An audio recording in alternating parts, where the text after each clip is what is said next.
Cachet never expected Johannesburg to change his life so quickly. Through Velvet Circle XXX, Cachet had entered a world he never knew existed. Luxury hotels became normal. Expensive restaurants became familiar. He found himself walking through places he had once only seen on television. One week, he was staying in a penthouse overlooking the city skyline.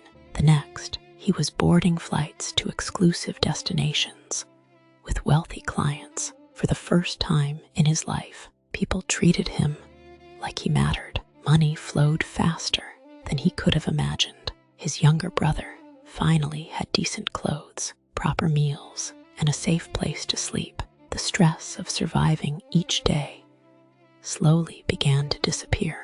Yet despite all the luxury surrounding him, Cachet never forgot why he was doing it. Every time he looked at his brother, he remembered the bridge, the hunger and fear, the promise he had made. No matter what happened to him, his brother would have a better life. Sha watched all of this happen with a mixture of pride and concern. The more successful Cachet became, the more valuable he became. And the more valuable he became, the more people wanted him. Wealthy clients requested him repeatedly. Some offered gifts, others offered money beyond imagination.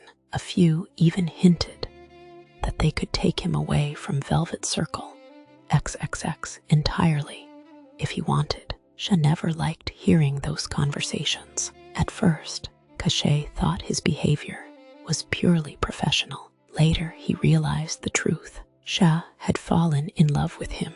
It showed in everything he did. He insisted on driving Cachet personally. He checked on him constantly. He worried whenever Cachet spent too much time with a client. Sometimes his concern felt protective. Other times it felt possessive. But Cachet ignored it. His focus remained on building a future, especially for his brother.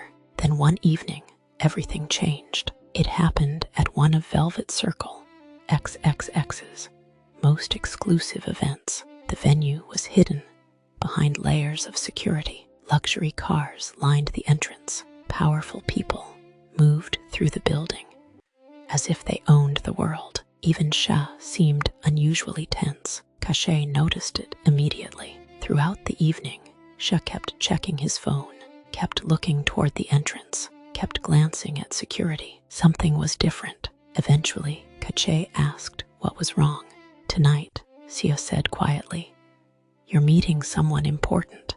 Conversation slowed. Security became more alert, and a man entered the room. At first glance, he looked ordinary, well-dressed, confident, calm, but there was something about him that made people pay attention without being told. He didn't need to demand respect. He already had it. Sha's face tightened. Cachet had never seen him look that way before.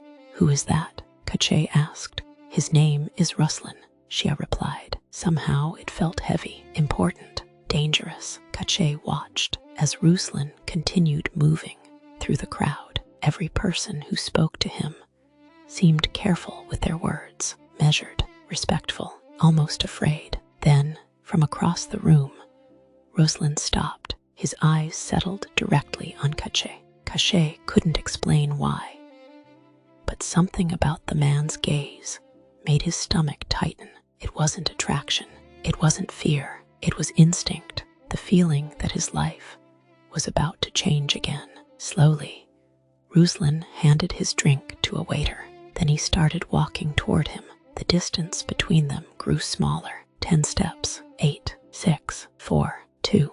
Then Ruslan stopped directly in front of Cachet. For several seconds, he simply studied him, as if evaluating something, as if confirming something. Finally, a faint smile appeared on his face, and in a calm voice that somehow felt more unsettling than threatening, he spoke. Interesting, nothing else, just one word. Yet the way he said it sent a chill through Cachet's body, because suddenly he understood something.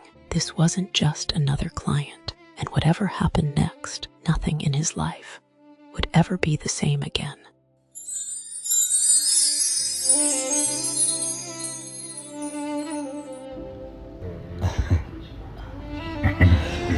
What?